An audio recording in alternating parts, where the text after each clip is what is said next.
Ekonomi Malaysia kini telah keluar daripada belenggu pandemik, berkembang 5.6% bagi suku pertama tahun ini. Pertumbuhan lebih baik daripada jangkaan awal itu juga lebih tinggi berbanding tahun lalu. Ia dipacu peningkatan perbelanjaan isi rumah, aktiviti pelaburan dan pasaran buruh yang kukuh serta aktiviti pelancongan yang semakin rancak.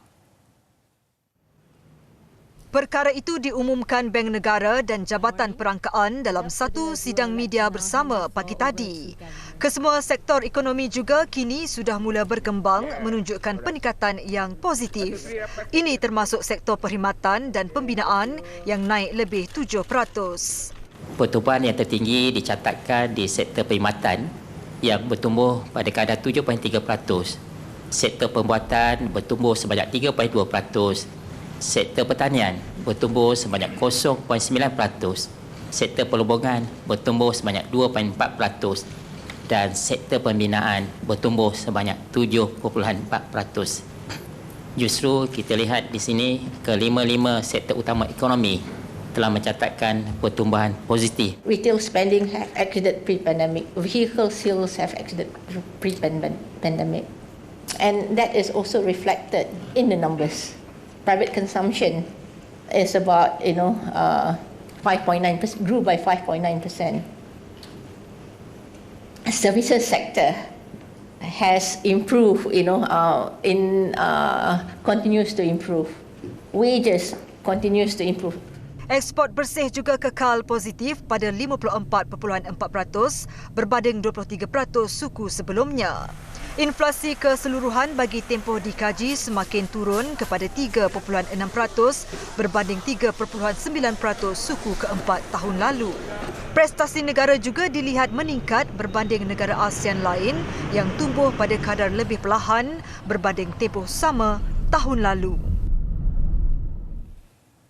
Dalam pada itu, pakar ekonomi berpendapat pertumbuhan ekonomi yang diumumkan hari ini adalah lebih baik daripada jangkaan awal.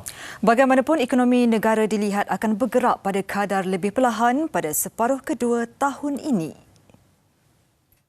Prestasi itu juga memberi petanda Malaysia pada landasan untuk mencapai sasaran pertumbuhan antara 4 hingga 5% tahun ini.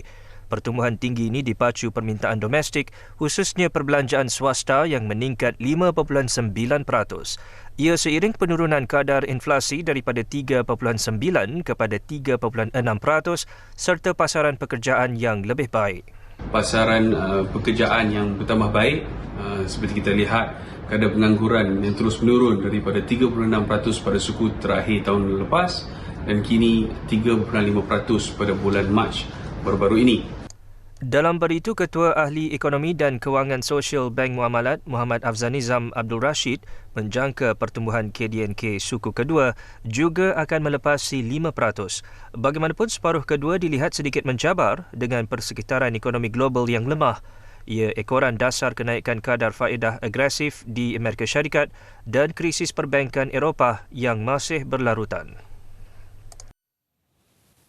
Sementara itu, pertumbuhan ekonomi Malaysia pada suku pertama juga adalah lebih baik berbanding negara serantau lain seperti Indonesia, China dan Vietnam yang mencatat prestasi lebih sederhana. Perdana Menteri yang juga Menteri Kewangan, Datuk Seri Anwar Ibrahim, turut yakin di sebalik cabaran dan ketidaktentuan ekonomi global, negara dapat mencapai unjuran pertumbuhan 4 hingga 5% tahun ini. Ia disokong asas ekonomi negara yang kukuh dan pelaksanaan langkah belanjawan 2023. Sasaran ini juga selari unjuran tabung kewangan antarabangsa dan Bank Dunia yang menjangka pertumbuhan lebih sederhana tahun ini. Ia berikutan permintaan luar lebih perahan, kesan perdagangan global lemah selain ketegangan geopolitik. Tambahnya, kadar inflasi negara juga menyederhana berikutan pelaksanaan langkah kawalan harga dan pemberian subsidi kepenggunaan oleh kerajaan. Kadar inflasi negara juga lebih rendah berbanding beberapa negara maju dan serantau seperti United Kingdom, Filipina, Singapura dan Indonesia.